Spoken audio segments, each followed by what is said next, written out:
Oke, standby, kamera ready, sound ready, 3, 2, 1, action. Assalamualaikum warahmatullahi wabarakatuh. Perkenalkan, nama saya Muhammad Farid dengan NIM 63250898. Perkenalkan, nama saya Faras dengan NIM 63250940. Perkenalkan, nama saya Olivia Tadia Feliska dengan NIM 63251137. Perkenalkan, nama saya Keisha Nurhaniza dengan NIM 63251425.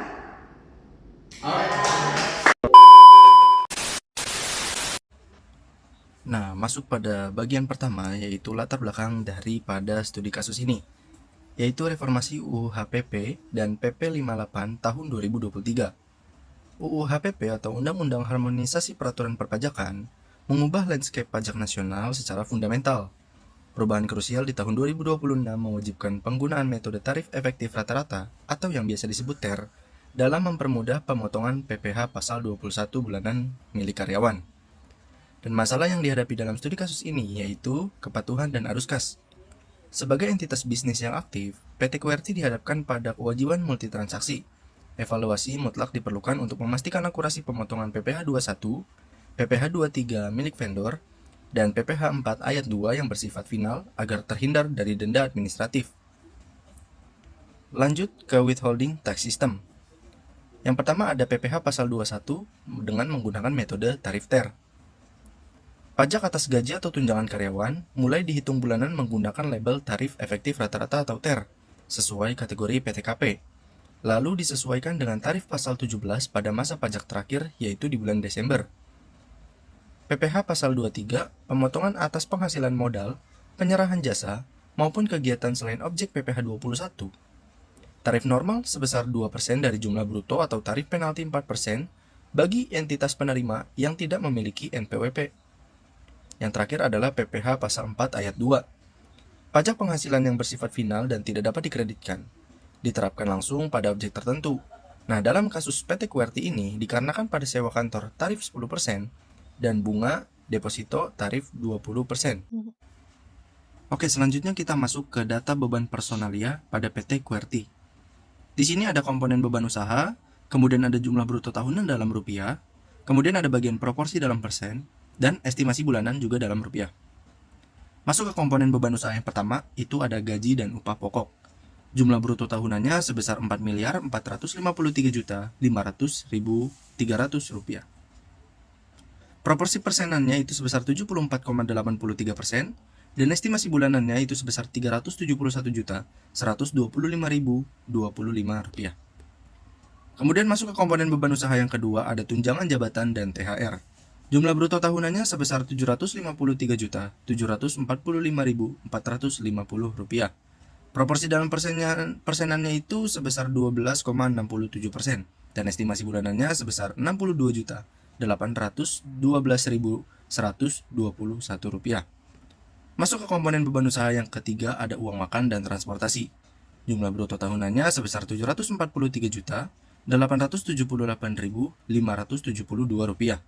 Proporsi dalam persenannya itu sebesar 12,5%, dan estimasi bulanannya sebesar 61.989.881 rupiah. Nah, untuk komponen beban usaha yang keempat ada total penghasilan bruto, yang dimana diestimasikan sebanyak 50 karyawan. Jumlah bruto tahunannya itu sebesar 5.951.124.322 rupiah.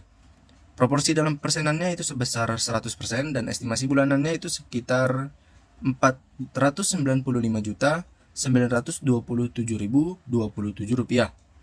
Dan komponen beban usaha yang terakhir yaitu rata-rata bruto per karyawan. Itu jumlah bruto tahunannya sebanyak 119.022.486 rupiah. Kemudian proporsi dalam persenannya itu 0%, dan juga estimasi bulanannya itu sekitar 9.918.541 rupiah. Data ini diproyeksikan dari laporan keuangan PT QWERTY periode April 2026 untuk mensimulasikan pemotongan bulanan. Baik, kita masuk ke distribusi kelompok karyawan atau TER, yang dimana itu ada warna hijau untuk kelompok A sekitar 20 orang dengan 40%. Yang kedua itu ada kelompok B dengan berwarna biru, itu ada sekitar 20 orang dengan 40% juga. Yang ketiga itu ada kelompok C yang berwarna kuning, itu berjumlah 10 orang dengan 20%. Jadi total karyawan tetapnya itu ada sekitar 50 orang atau 100%. Baik, masuk ke simulasi PPH 21 metode ter, yang dimana ada kelompok A itu jumlah stafnya sekitar 20 orang dan gaji bruto bulanannya itu sebesar Rp9.918.541. Tarif ternya itu sekitar 20% dan potongan pajak per orangnya itu sekitar Rp198.371 dan total potongan masa itu sekitar Rp3.967.420. Yang kedua itu ada kelompok B, itu jumlah stafnya 20 orang dan gaji bruto bulanannya itu sekitar Rp9.918.541. Tarif ternya itu sekitar 1,50% dan potongan pajak per orang itu sekitar Rp148.778 dan potongan masanya itu sekitar Rp2.975.560. Masuk ke kelompok C, itu jumlah stafnya 10 orang dan gaji bruto bulanannya Rp9.918.541. Tarif ternya itu sekitar 1,50% dan potongan pajak per orang itu sekitar Rp148.778 dan total potongan masa itu sekitar Rp1.487.780. Jadi total pajak PPH 21 nya itu jumlah stafnya 50 orang, gaji brutonya itu sekitar Rp495.927.027 dan tarif ter itu kosong, potongan pajak per orangnya juga kosong dan total potongan masa itu sekitar Rp8.430.760. Masuk ke pemotongan PPH pasal 23. PT Bersih itu DPP-nya 1,2 juta dengan tarif 5%, menghasilkan potongan PPH sebesar Rp24.000. Sewa mesin fotokopi itu DPP-nya sekitar 3 juta dan tarif sewa alatnya sekitar 2%, menghasilkan potongan Rp60.000. Dan jasa servis AC itu DPP-nya sekitar 1 juta, dikenakan tarif ganda sehingga menggunakan tarif 4%, yang dimana hasilnya itu Rp40.000. Dan PT IT Maintenance Service itu DPP senilai 10 juta dengan tarif teknologi 2%, menghasilkan potongan sebesar Rp200.000. Total PPH pasal 23 terutang April 2026 itu sekitar Rp324.000. Untuk transaksi objek pajak final pasal 4 ayat 2, yang pertama ada transaksi sewa kantor selama 4 bulan senilai Rp160 juta, kemudian dipotong pajak final 10% yaitu sebesar Rp16 juta. Kemudian yang kedua ada pencairan bunga deposito korporat di Bank BCA senilai Rp20 juta, dipotong pajak finalnya 20% yaitu sebesar Rp4 juta. Jadi total potongan PPh final yang terkumpul itu sebesar Rp20 juta. Nah, kalau kita buat visualisasinya nih, porsi potongan pajak terbesar PT QWERTY pada bulan April 2026 itu didominasi oleh PPh pasal 4 ayat 2-nya, yaitu sebesar 69,56% karena nilai transaksi sewanya yang tinggi. Kemudian diikuti oleh PPh pasal 21 karyawan yaitu sebesar 29,32%, dan yang terakhir ada PPh pasal 23 yaitu jasa vendor sebesar 1,12%. Jadi total kewajiban withholding tax yang harus disetor dan dilaporkan oleh PT QWERTY adalah Rp28.754.760.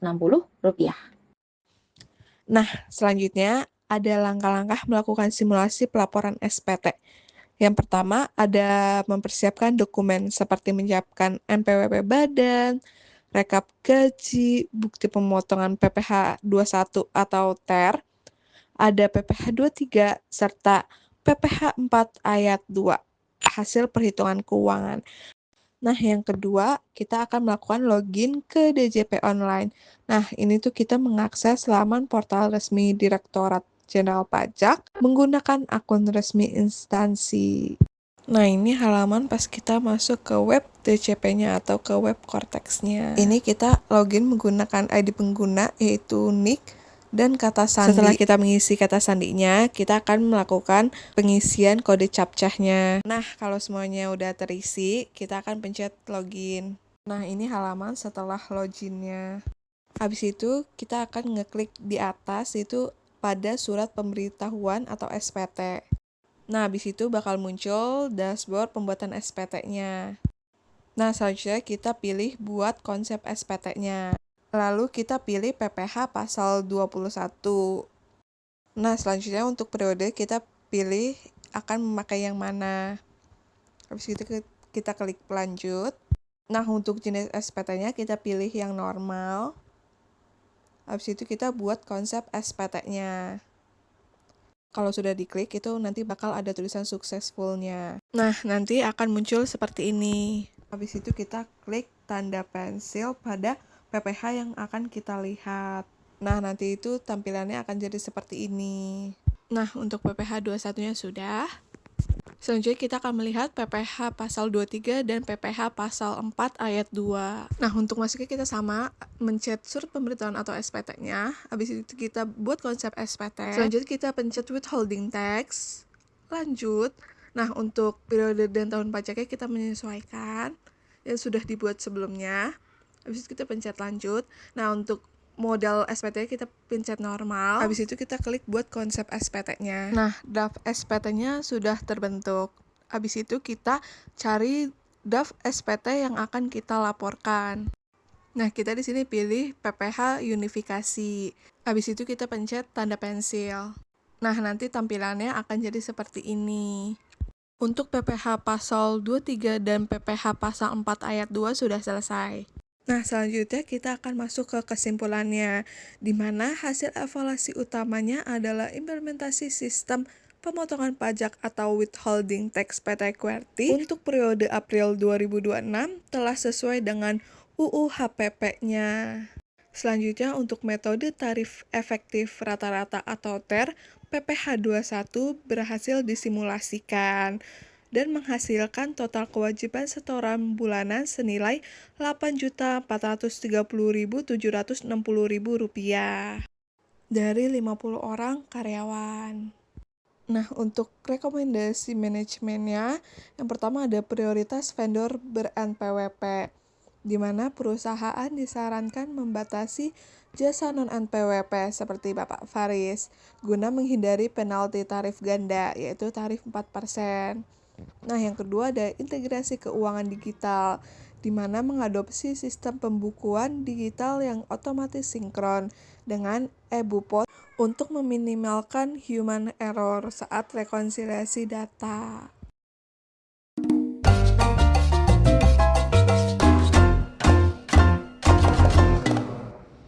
Sekian hasil simulasi pelaporan PPh pasal 21 dan masa unifikasi dari kelompok kami. Mohon maaf jika ada kesalahan kata yang tidak mengenakan teman-teman sekalian. Semoga video kami bermanfaat.